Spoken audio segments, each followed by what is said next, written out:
Good evening and welcome to News from Neptune for the 43rd week of 2017. I'm Carl Estabrook. For more than a quarter century, this program has been a weekly hour of spontaneous and unrehearsed discussion of the news of the week and its coverage by the media. First on a so-called community radio station, and now via Urbana Public TV and YouTube. Our program's name, News from Neptune, comes from Noam Chomsky, who's been writing sensible things about U.S. politics for half a century. Chomsky says that in the U.S. media, either you repeat the same conventional doctrines everybody is saying, or else you say something true, and it will sound like it's from Neptune. Tonight, David Green and I, at News from Neptune, will try to say some true things, bearing in mind Rosa Luxemburg's remark, the most revolutionary thing one can do is always to proclaim loudly what is happening. On a Bannon is right edition. And I will try to explain what I mean by that in a little while, but it will... I can't wait.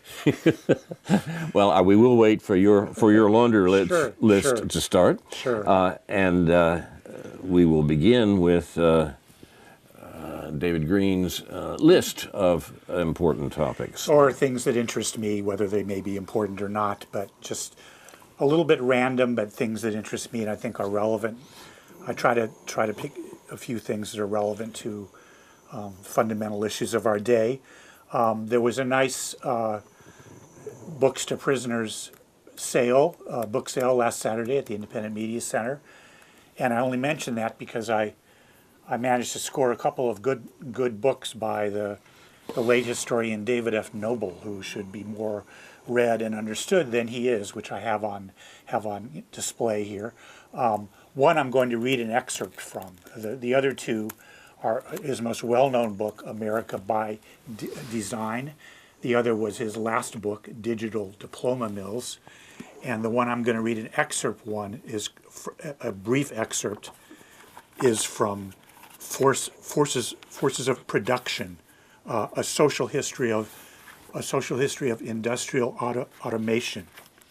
And he writes, just to give you an idea, in the very first page on the preface, just one brief paragraph. In a society such as ours, which long ago abandoned social purpose to the automatic mechanism of the market and attributed to things a supremacy over people, quote, things are in the saddle and ride mankind, wrote Emerson, that would be Ralph Waldo Emerson. Technology has readily assumed its fantastic appearance as the subject of the story, and as such it has served at once as convenient scapegoat and universal panacea, a deterministic device of our own making with which to disarm critics, divert attention, depoliticize debate, and dismiss discussion of the fundamental antagonisms and inequities that continue to haunt America. He wrote this book back in 1986, I believe, even before the internet revolution, at least, got going. And I point that out just in relation to this general theme that I've been talking about in previous programs of how we deal with technology and the politics that surround technology, and what David F. Noble, who was a historian at MIT and I believe got drummed out of there. That's exactly and right. Chomsky was very much in support of his work, and I think it's some of the most important work in American social history that's been done, and probably the best among the best work that's the least well known. It's detailed and it's a little bit tough going, but he delves into the historical data to show that technological decisions don't simply arise out of nowhere. They arise, for one, to put it in the most simple terms, as a means of controlling the working class, controlling the work of the working class.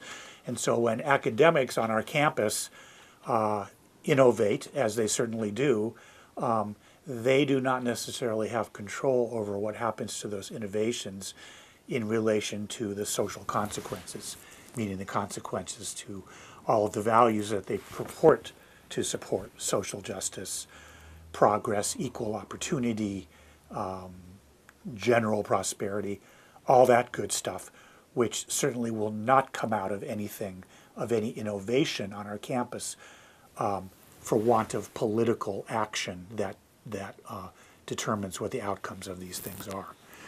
Okay, and number two, back to our campus, the News Gazette is making trouble, and they've chosen a target to pick on in the last couple of days. First with an article yesterday, and then with an editorial this morning in response to an education professor, a professor in the School of Education, who is known to me. I don't know her well enough to really say that she's a friend, but I've spoken with her at length about some issues. And her name is Rochelle Gutierrez, and she is a math educator. And she wrote what would have been an obscure chapter in a book intended towards math educators that was gotten a hold of by an undergraduate student at Columbia who works with a right-wing website called Academic Reform or Campus Reform, I think, .org. And every day she posts 2 or 3 articles that right-wingers consider are outrageous by the postmodernist, post-structuralist, identity politics, politically correct people that they label people. In many cases, they're probably right. In many cases, some of these criticisms would be right, but they're coming in a kind of jaundiced way. And while I don't come fully to the defense of Professor Gutierrez, I suspect that she's being attacked unfairly. And of course, I suspect that the agenda of the News Gazette editors is rather transparent. They're trying to oversimplify and ridicule what she has to say about, and this relates to what I was talking about in terms of noble. We don't just educate people in math to do good things, to make progress, to give equal opportunity. The manner in which math and the manner in which any aspect of our sort of standard educational curriculum has evolved, especially in relation to the testing regime, the whole SAT and all that, as it sorts people out into higher ed and so forth. All of that should be questioned at a social level, and certainly mathematics is one field that should be done in.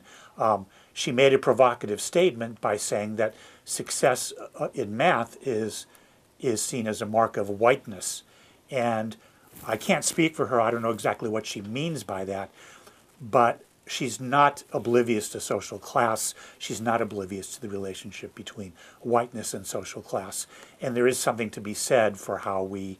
That may be a way that I would not put it, but it's certainly a way of talking about. But the tone of the News Gazette article, the tone of this Columbia, this website report, the tone of the News Gazette article yesterday, the tone of their editorial this morning is all about, well, who is this silly woman saying that math is complicated, that 2 + 2 doesn't equal 4? Well, Rochelle very well understands that 2 + 2 = 4. She very, very well understands a lot about how children learn math and the problems that they confront, their cognitive processes in learning math, especially children who struggle with math. I spoke with her about that because I was actually working with one of those students that I happened to be working with when I last met her, or in a social situation, and I'm interested to see the way the campus, and what the campus, the way that this is being framed on campus is that, well, the administration supports her right to academic freedom. Well, hooray, administration. Okay. Well, that's something new for the administration. Something new for the administration in relation to other things. But exactly. That's hardly the point. I mean, she's a tenured professor. She's not going anywhere. The question is, how do we make this a teachable moment in terms of understanding how education actually works? I think she wants to get. I hope she isn't subject to some of the faults of postmodernism and identity politics. If she is, then I will criticize her for that. But the manner in which this is being raised in the local media has more to say about the News Gazette's agenda, for better or worse, than it does about getting at some understanding of how mathematics relates to children's future. Okay, I'll go through the rest of this list pretty quickly. I want to ask you to put on your burner here a little review about the election in Austria, the whole right wing thing. Amy Goodman had a guest on talking about this, and it seems like everything that's going on in Europe is Donald Trump's fault. Yeah. And That's well put. And you know, the right wing. I mean, it's all Donald Trump's fault for strange reasons. That we should support, like America doesn't want to be the world leader anymore, which isn't true, but that's what they're saying. And it all goes back to a speech, Carl, that Trump made in Poland a couple months ago, which I never understood at the time. I meant to mention it, but we were sort of not doing a program every week at that time, and I couldn't wrap my head around what the big deal was about what Trump said in Poland, which is the same thing Hillary Clinton would have said in Poland. Sure. It's us versus them, and why he was criticized by the liberals in that regard. Maybe you have a comment about that at the end of this. The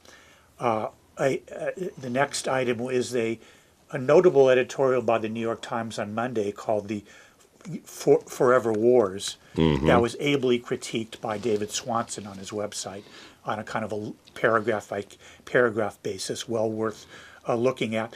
The New York Times, no, they haven't come around to the idea that we should oppose American wars, American exceptionalism. They're just kind of musing about why these wars go on so long and what it is and why people aren't well informed about them. And as David Swanson and other people say, well, it might be nice, New York Times, if you did actually inform people about these wars.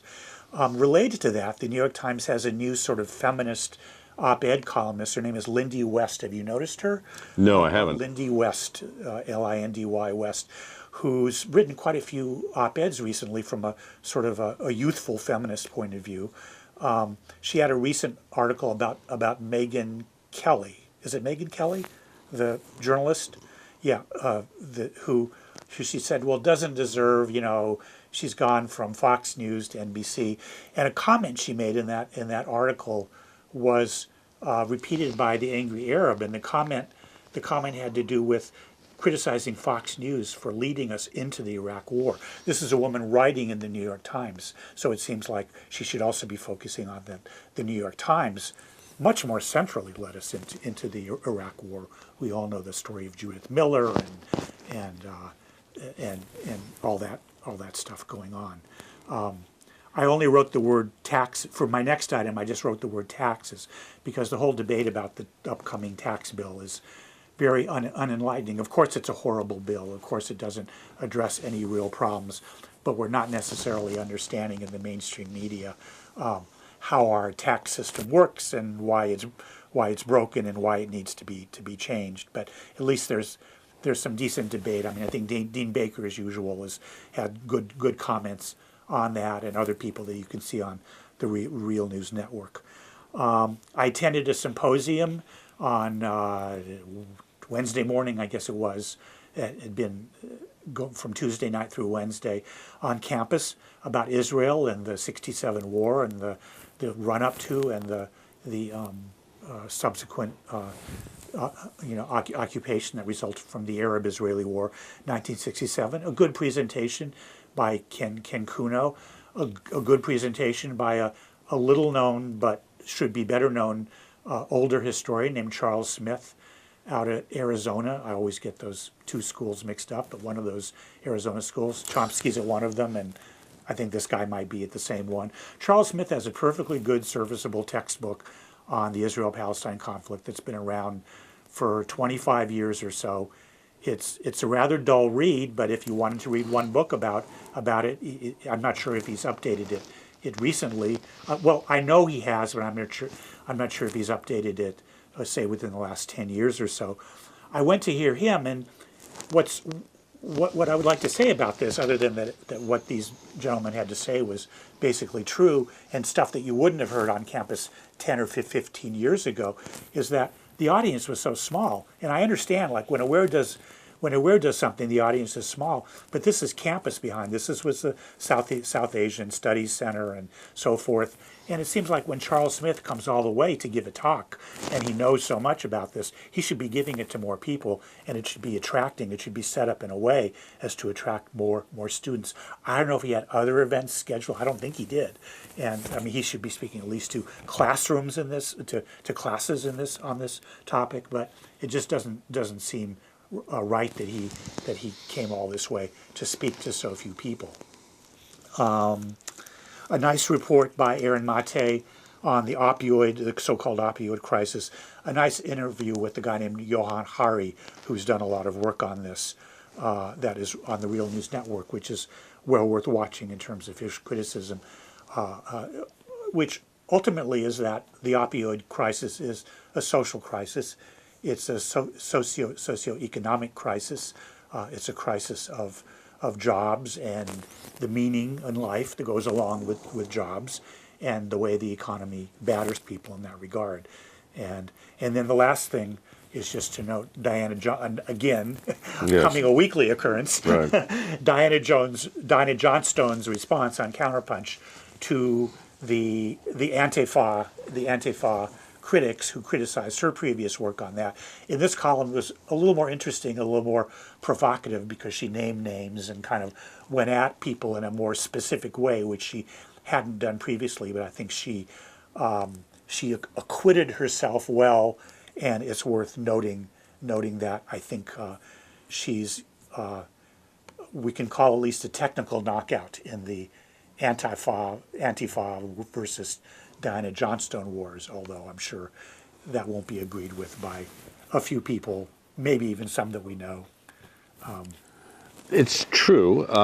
I'm happy to say that our friends at Counterpunch, the best political website available, as far as I'm concerned, which I don't always agree with, not even when they publish David and me, but the fact of the matter is that this website, which has attracted not unreasonable ire from Diana Johnstone, has done very well, I think, over the years in publishing on both sides of a lot of issues, and that's upset a lot of people. They want their own views published there, and since the editor of Counterpunch, Jeffrey Sinclair, does that, he publishes things that are not being published elsewhere. They're sometimes surprised when counters to those views or alternate arguments or opposition arguments even turn up too. But Jeffrey is Catholic in his taste, lowercase c, and includes an awful lot of material that he doesn't agree with. And I'm happy to see that and to recommend Counterpunch as still the best political news site on the web. It's actually, with that as background, that I wanted to take up the theme that interested me most today, and that grew out of a discussion this last week at the Hudson Institute. The Hudson Institute may live in your memory. It's an old-line, right-wing neocon operation that actually predates the modern forms of neoconnery, and has been responsible for a conference last week. It was mainly a publicity event, as these things often are. A what event? A publicity event. Okay, yes, yeah. Right. What did you think I said? I wasn't sure. That's why I asked. Okay. The allergies of the fall, I think, are getting in the way of my delivery here. Yeah. In any case, the event included speeches by David Petraeus and Steve Bannon. And it's worthwhile drawing a contrast between the two of them, which a number of news sites that we normally have a good opinion of did very badly. I'm thinking particularly of The Intercept here, which did an extremely bad job of reporting what Petraeus and Bannon said. Remarkably enough, and perhaps a sign of the eschaton, is that those speeches were reported fairly well better than anybody else, which wasn't hard, by the Washington Post, the CIA's favorite newspaper. Now, the Washington Post made no bones about what its opinion on the matter was, but they did indeed report it, and they did that particularly dangerous thing. They reported the actual words of the participants. The Intercept didn't do that. The Intercept told you what the participants thought, or at least some participants thought, but they did not quote the words. The words are interesting. The star of the show, from the point of view of the Intercept, and also certainly from the Hudson Institute, was David Petraeus. You may remember David Petraeus, if only for the puns on his name about betraying us and so forth, which he surely did in terms of anything that counts as a serious American foreign policy enterprise. Petraeus was a general in Iraq who produced the Surge, in the 2007 sending of more American troops, 5 battalions, to Iraq in order to solve the war. Well, to solve the war, of course, was the invasion that the Bush administration had begun, probably the greatest crime so far of the 21st century. And Petraeus was there to save Bush's bacon. He did that by killing a lot of people, and by doing something that he doesn't really get credit for in this in the session that I'm talking about now, and that is he set Sunni against Shia in Iraq, and produced the controversy between these two branches of Islam that exfoliated into ISIS and the Middle Eastern religious war. It's a complicated question, and one that goes back to the United States invention of jihadism, radical Islam for political reasons, that occurred 40 years ago in the Carter administration. Petraeus took that up, and in order to try to complete the conquest of Iraq, tried to turn Sunni against Shia and use the Shia against the majority population of Iraq, the Sunnis. It's a long story, but it's an important one because the reaction of the Sunni community produced the Islamic State, and it was used for that reason by the U.S., which continued to use the Islamic State for its own purposes in the region. The only one who's talking seriously about this is Patrick Cockburn, the British or Anglo-Irish reporter who writes for The Independent in London. It's a long story, but it was Petraeus here, the supposed victor of Iraq. He got into difficulty later with the military because of his passion for a reporter. But it was Petraeus who was the featured speaker at this Hudson Institute. He was countered by Steve Bannon. Steve Bannon was the evil genius behind Trump, according to a lot of people, but in fact represented the political line, the political understanding that, as far as I'm concerned, as it seems to me, and I think it's the case, made Trump president.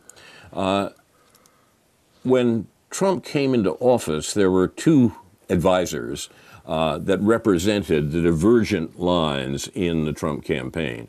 One was Steve Bannon, who talked about populist nationalism. The other was Gary Cohn, the former president of Goldman Sachs, who enunciated the same globalist perspective that had animated the Bush administration and the Obama administration. Bannon's was the new view, and Bannon's view was that the U.S. should stop supporting the neoliberal extension of American capitalism to the rest of the world and concentrate on restoring the economy of the majority of Americans who had been immiserated by 40 years of neoliberalism and the growing inequality and accelerating inequality of American society. That, as I say, was what made Trump president. And Bannon was the man who was articulating that. This led to the furious condemnation of Bannon by the political establishment. Bannon was a racist, Bannon was a Nazi, Bannon was an alt-right figure, and Bannon himself was hardly guarded in the things that he said. He allowed his opponents to misrepresent him, and it's particularly interesting to see what Bannon himself said. That was concentrated in this debate last week. It was not a face-to-face debate. It was alternative speeches by David Petraeus, the hero of the American invasion of Iraq, and Steve Bannon, Trump's evil genius. Petraeus reflected on the lessons of the Iraq surge by saying, and I'm quoting here, "This is a generational struggle." Generational struggle, says Petraeus. Therefore, he's talking about the American invasion of the Middle East. He's presenting it as the struggle with, of course, what we've always been fighting in the Middle East, according to the official interpretation. We're suppressing terrorism, right? Not causing terrorism, suppressing terrorism. "This is a generational struggle," he said. "Therefore, we must have a sustainable and sustained commitment as our strategy. Translation, we got to keep doing it. We can't stop. That is, we need to have a strategy that is sustainable in terms of the expenditure of blood and treasure so that we can have the kind of sustained commitment that is necessary in an endeavor that is generational in nature." You see what he's worried about? He's worried about the natural anti-war sentiment of the American populace, what used to be called the Vietnam syndrome after Vietnam, is going to overwhelm the American imperialist adventures in the Middle East. That's the discussion which we haven't had for the last generation, but Petraeus is smart enough to realize that there's always a danger that people might find out what he's doing and what the American government is doing and quite properly object to it. That is the danger that the American government is most concerned about holding out against. There's only one enemy that the United States government and its imperial adventures fears. It's not any foreign country. The only enemy that the United States fears is the American public. And the first and most important thing we have to do is make sure the American public is hoodwinked enough about the crimes that the U.S. is committing overseas that they won't object. It was their objection at the time of Vietnam that led to serious consequences for American imperialism, and we can't have that happen again. This is what Petraeus is concerned about. Now, Bannon, Steve Bannon, who was President Trump's chief strategist until this summer, sought to directly refute Petraeus when he appeared at the conference later in the day. Quote, this is Steve Bannon now, what he says, "There's nobody in the United States that wants to be engaged in combat operations, special forces operations, drone operations." Remember that the drone campaigns of President Obama were called the greatest terrorist campaign in the modern world. Steve Bannon continues, "That's just not where the American people are. It's not the way our country was founded or formed. We're prepared to be allies.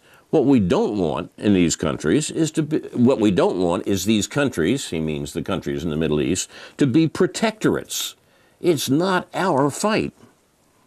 He said Petraeus was too focused on nation building. Nation building means turning Middle Eastern states into protectorates and turning into clients, dutiful clients of the United States. Quote, Steve Bannon, "We have to build a nation called the United States of America. The way you can have Pax Americana is if we're a robust and strong society ourselves, not trying to impose our way of life and our beliefs on other people." After privately urging Trump for months not to go along with the military's recommendation, Bannon also spoke publicly with Trump. Broke publicly with Trump over Trump's decision to escalate U.S. involvement in Afghanistan. Bannon had, before this talk the other day, said that this expansion of troops in Afghanistan is the wrong idea. It's the wrong way to go. That wasn't much reported, but that was indeed the view that he was pressing in the administration. The administration chose to go the other way. The administration chose to send more troops to Afghanistan and to do exactly what a President Clinton would have done, what President Obama did in expanding the killing in Afghanistan. Bannon says, in Afghanistan, I believe we've tried to impose our values. I believe we're trying to impose a liberal democratic system on a society that clearly to me doesn't seem to want it. Now, whether what we're doing in Afghanistan is imposing a liberal democratic system might be open to question, but still in all, he's right about the attempt of the American war aims in Afghanistan, the announced war aims, and how wrong they are. We're not looking to transform the world into our values. The world has got to come to its own conclusion about how it wants to govern themselves.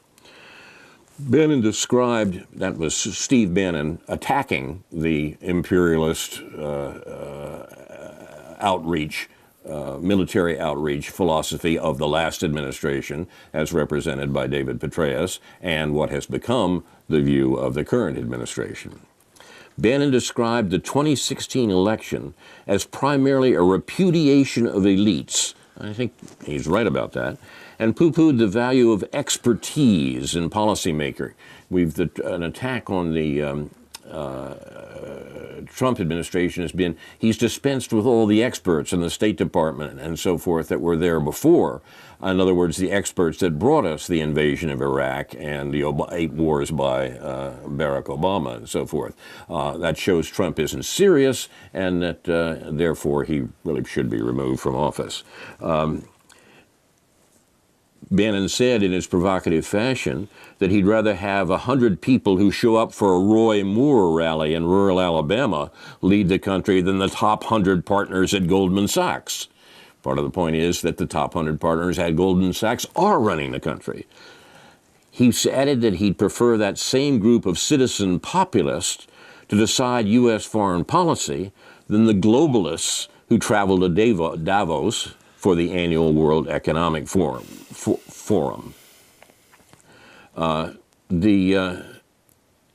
Insisting that in the course of his talk,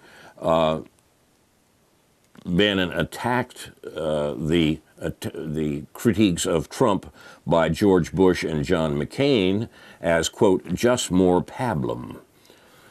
The geniuses in the foreign policy elite, what they left on President Trump is essentially the Bay of Pigs in Venezuela, the Cuban Missile Crisis in Korea, and the Vietnam War in Afghanistan, all at one time. President Trump didn't do this.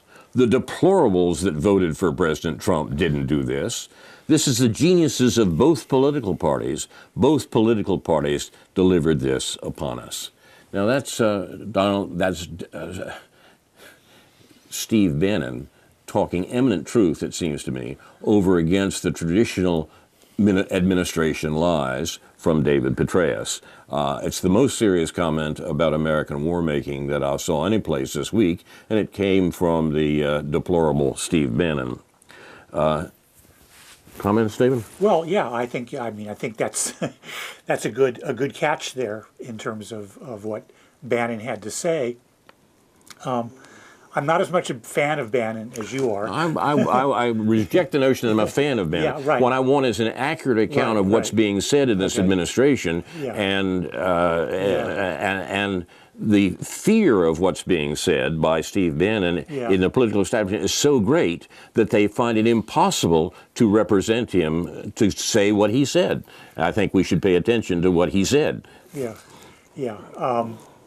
We should, and I guess the question always becomes, well, what chance did Bannon ever have of persuading Donald Trump to pursue policies that would actually disentangle us from all of these wars? So That's a good question. And the question is whether there's any ideological in the best sense of the word, in the most analytical sense of the word, whether there's any ideological basis for which Bannon to have, along with whoever else may have joined him in these views, to have convinced Trump that this was part of a larger plan. But Trump's go-to people are not Steve Bannon; they're Wall Street people. Exactly, but that's the debate.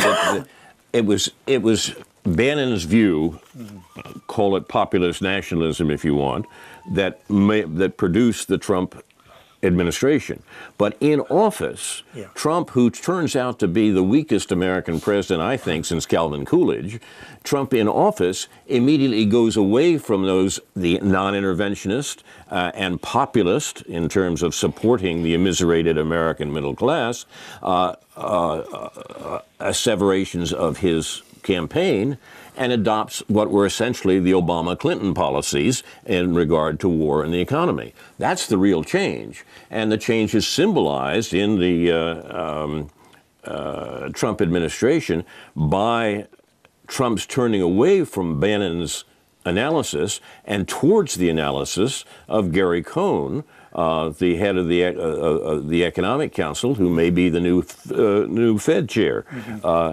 This was what the Trump administration came into office doing, and it's no accident that Cohn is about to be appointed to the Federal Reserve, and Bannon is out of the administration.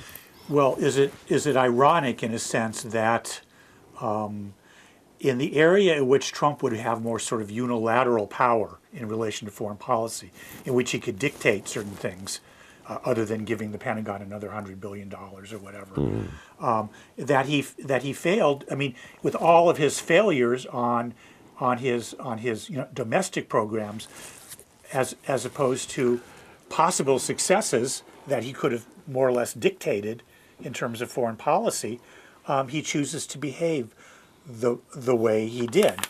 Let me just. It may be appropriate here. I wanted to read the title of that article, not the article, but the excerpt that Amy Goodman had on her program. Okay. About Austria. That was in response to Austria's election. And it was called, because I think it's important with how they labeled this, How Trump's Presidency is Fueling Nationalist and Anti-Immigration Movements Across Europe. Okay. And this is done in the context of Amy Goodman's, more than implied criticism of what Trump is doing in foreign policy in relation to Europe, which is basically, in this case, it's adopting the programs. It just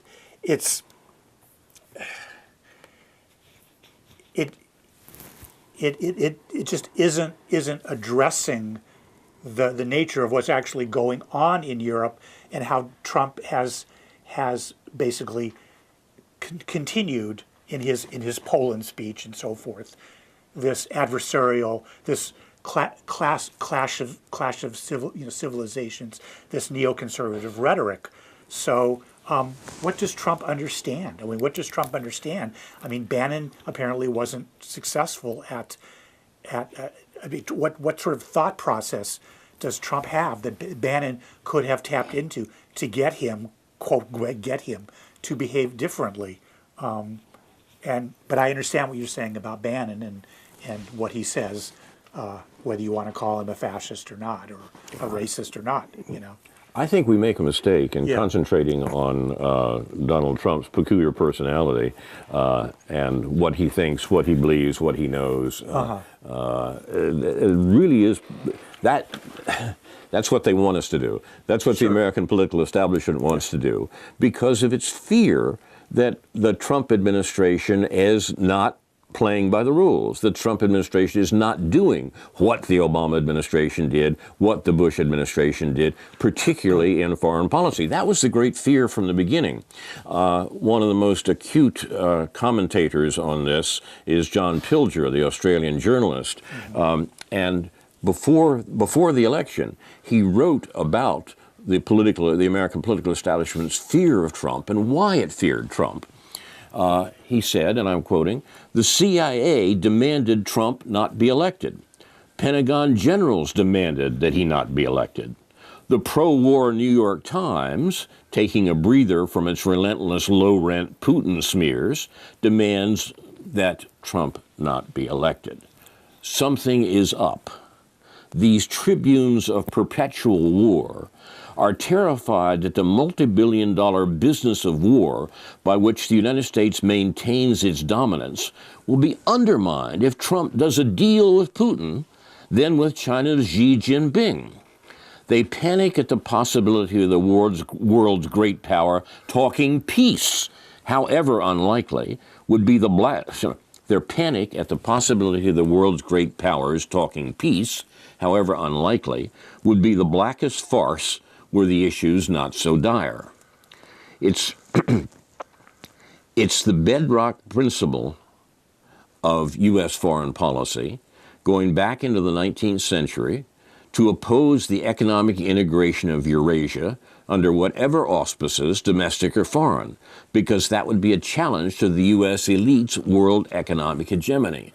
That's what the American political establishment was afraid that Trump would do. And they moved heaven and earth to discount his presidency when he unaccountably won, and once he was in office, found that it was possible to turn him away from these, to turn his administration away from these dangerous policies and assert all the old policies, all the old war policies, the neoliberal and neoconservative policies of the Obama administration, and that's where we are now. That's what the Trump administration is doing, and that's why, parenthetically, Bannon is out of a job. Because Bannon was speaking for those views that so affrighted the Pentagon and the generals. That's what's happened. And it seems to me that the problem of talking about the sorts of things that we are in American politics right now is that it's a tremendous exercise in distraction. We should be talking about the fact that the United States is killing people around the world.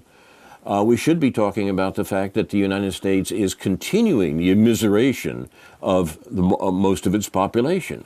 But the pro-war and pro-Wall Street policies of the American government, in which the Trump administration has taken on those of the previous administrations, that's not even an issue. We just assume, well, you know, old crazy Donald Trump is doing things that might blow up the world. Yeah. I mean, who contributed most to blowing up the world, if you like, in recent terms? The Obama administration started $1 trillion program to refurbish nuclear weapons and make them more usable. But we're afraid that maybe Donald Trump will push a button. Well, do you think Donald Trump was any less inclined to make provocative statements about Iran or North Korea during the campaign than he has been since he was in office? Oh, definitely. I mean, it was exactly the things that Trump said during the campaign that criticized the Iraq War, that promised a non-interventionist foreign policy and so forth, that so affrighted the Pentagon, as Pilger was describing. That was the problem. The political establishment didn't really care who was president so long as they continued to follow the same pro-war, pro-Wall Street policies. They knew Hillary Clinton would do it. And that's why the neocons fled the Republican Party to support Clinton's candidacy, because they were afraid Trump wouldn't do it.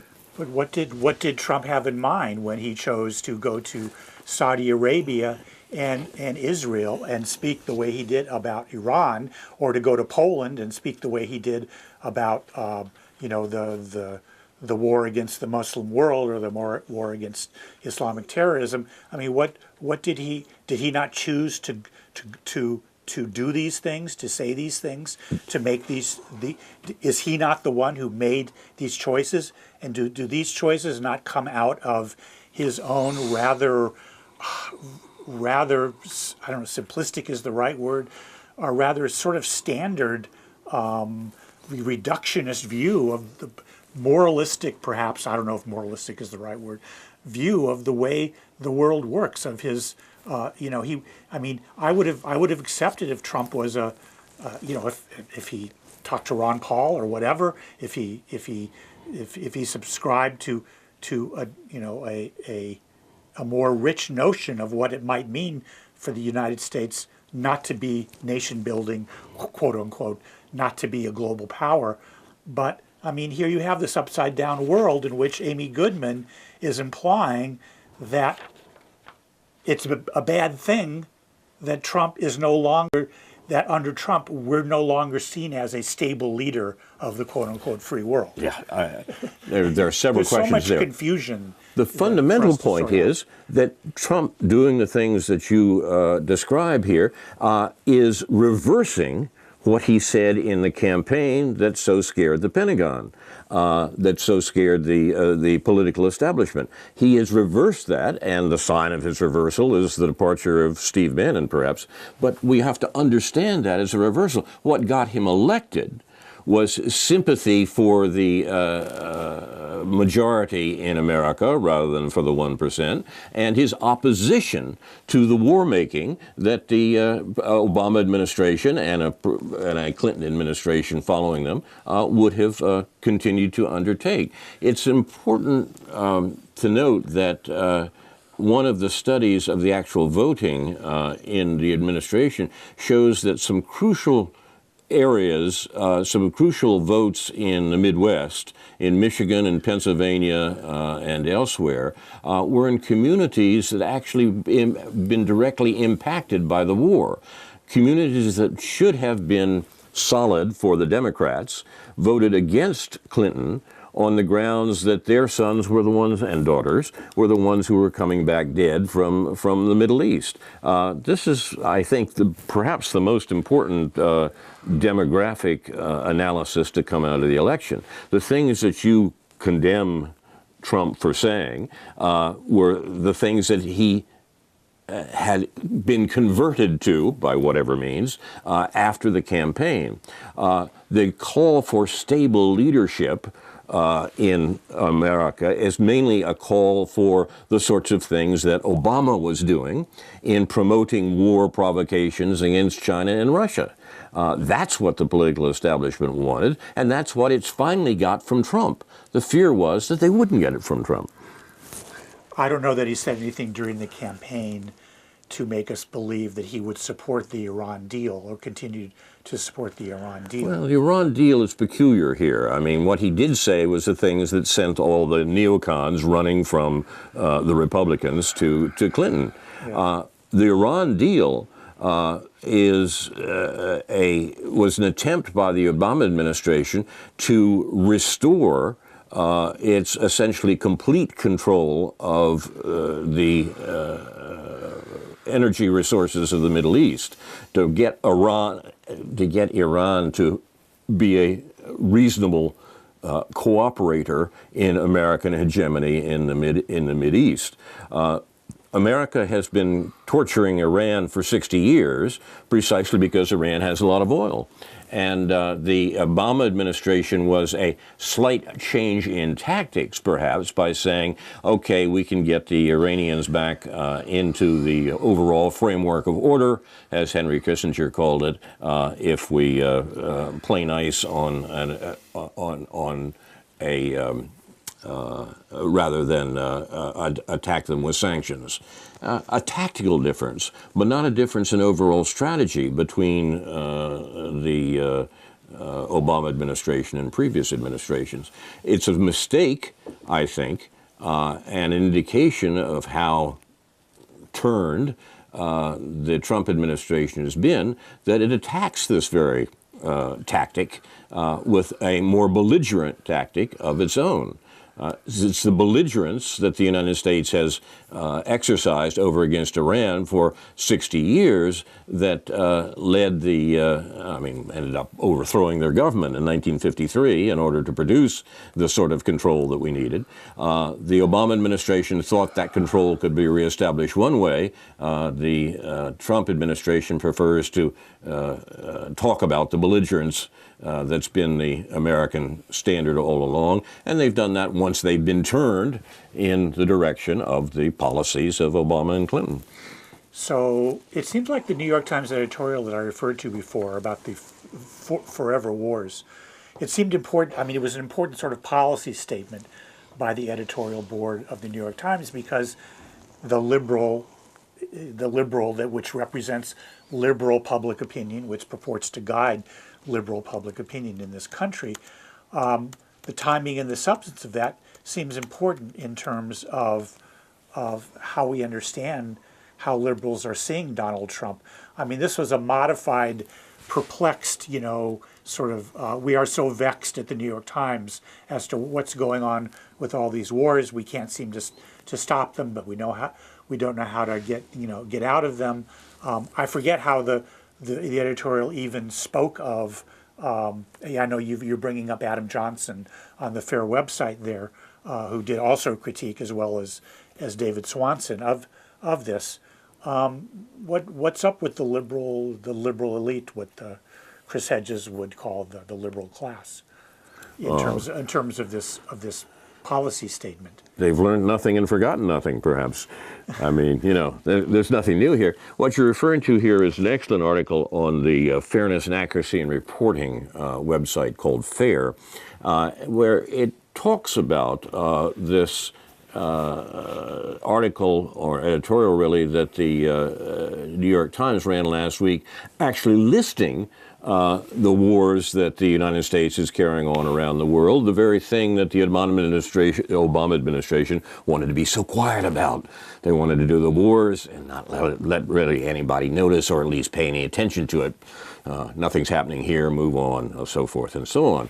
Obama was good at that. Now, the New York Times lists these forever wars, but as the Fairness and Accuracy in Reporting says, the New York Times laments the forever wars that its editorials helped create. In talking about these wars, it doesn't point out that the U.S. editorially favored every one of them, supported every one of them. That's the stable leadership that Amy Goodman is talking about, and it didn't start with Trump. This concentration on Trump is pointless in a number of ways, one of them being that what Trump is doing is precisely what the earlier administrations have done. And there's that same distracting move that the government, that the administration, any administration, is busy about by saying, well, this is Trump's peculiar psychology, and let's talk about whether Trump should be removed from office. Let's not talk about the killing the United States is doing and continuing to do around the world. That's the issue. Is it just sort of personal stubbornness on the part of the New York Times, not to mention Republican senators who are abandoning ship? I mean, they've gotten Trump to do, Lindsey Graham, John McCain, the people that are leaving, Corker and Flake and so forth, that have been so much talked about, and all these questions about whether is it the Trump's Republican Party, is the Republican Party now Trump's party? Well, no, the Republican Party is what it was. Okay, if what you're saying is right. The Republican Party is what it always was. It's continuing. It's the Bush Party. It's continuing with that sort of thing. So what is upsetting these people so much? Why are these people still not getting along with Trump? Is that just operating at a kind of personal level, or is it because they see that? Again, this sounds convoluted, but they see that because Trump is going along with established opinion, that diminishes the chances of some Republicans from getting elected, from maintaining Trump's so-called base, because the Republican Party, the so-called populist base, is being betrayed by the Republican Party. Steve Bannon had a good comment about it in the speech that I've been talking about at the Hudson Institute this last week. And what he does, I think, is right in attempting to destroy this notion that we have a fight between right and left going on in American politics in regard to foreign policy or even in regard to domestic policy. We don't. We don't have any fight going on like that. What we have is an attempt for the universal political establishment in America to stamp out any dissident ideas, like those dissident ideas that Donald Trump was speaking about early on in his campaign. Doesn't matter where those ideas come from, if they challenge the pro-war and pro-Wall Street activities of the American ascendancy, they have got to be excoriated. And Trump is being used as a scapegoat for them right now, even though he's come hat in hand saying, I'm perfectly willing to line up with those ideas. The political establishment has said, no, if we load our sins on Donald Trump and send him into the wilderness, we won't hear any more about these criticisms of our pro-war and pro-Wall Street policies. Once again, the person who's seen this fairly clearly, I think, is Steve Bannon. He says, and I quote, "Populist nationalism is the winner of what we're doing now. It's on the right side of history. The only debate going forward will it be British Labour Party leaders Jeremy Corbyn's and Bernie Sanders' views of populism, or Donald Trump's and India Prime Minister Modi's view of populism, whether it will be a culturally right and economically conservative, or whether it will be socialistic." Now, the fear that populist nationalism, that is, that upsurge of objection to elite policies that we're seeing literally around the world, but notably in the U.S. and in Britain, and to some extent in Europe, that this upsurge has to be tamed and moved back in the direction of support for pro-war and pro-Wall Street policies. That's the issue with Trump. If Trump can be made the scapegoat, then we can get back to business as usual, and in this case, that's not a metaphor. So, we've got 5 minutes left. I don't know if we want to open up any more cans of worms in 5 minutes, but again, I'm continually fascinated by how we sort out what it is that various people are saying about Donald Trump, why they're saying it, what Donald Trump is actually doing. Okay, I get the point about it's not about Trump. I get the point, but look at this tax. It's really not about Trump. Look at this tax program. How Donald Trump doesn't have a tax program. Well, Paul Ryan does. You know, it's the same anti-public pro 1% program that we've been hearing from the Republicans all along. If Donald Trump wants to get reelected president in 2020, how smart does he have to be to realize that this tax program is going to hurt him and not help him when people see it as being a gift to the 1%? I think that's a very good question. And I think one of the few people who's been talking about that is the Russian dissident political analyst, Boris Kargalitsky, who, remarkably enough, had the two best analyses that I read of what the Trump administration should do in regard to domestic policy shortly after the election. Right. Now, once again, I think the problem is the concentration on Trump. Let's talk rather about what the administration is doing, what the Republicans in Congress are doing, and what the opinion leaders in the New York Times and the Washington Post and elsewhere are doing. That might get us a real debate about what American policy should be, but not if we worry about Donald Trump. And let's talk about what the Democratic candidates for Congress in this district are saying. That's a good about place. Fundamental issues of war and economic inequality and so forth, and whether they're really saying anything that's worth voting for in that regard. And now we're out of time once the serious question is raised, right? Yes. You've been watching News from Neptune for the 43rd week of 2017. Presented by Carl Estabrook and David Green, produced and directed by Jason Liggett, Ethan Young, and Andrew Scholarly, with thanks to Dr. No, J.B. Nicholson for research. No's notes are posted on the blog, newsfromneptune.com, and there's a link to those notes on the Facebook page for News from Neptune. Inshallah, we'll be back next week with a new edition of News from Neptune to remind you, in the words of Edward de Vere, what's past is prologue, what to come and yours and my discharge. In the meantime, confusion to our enemies, and a good night to you.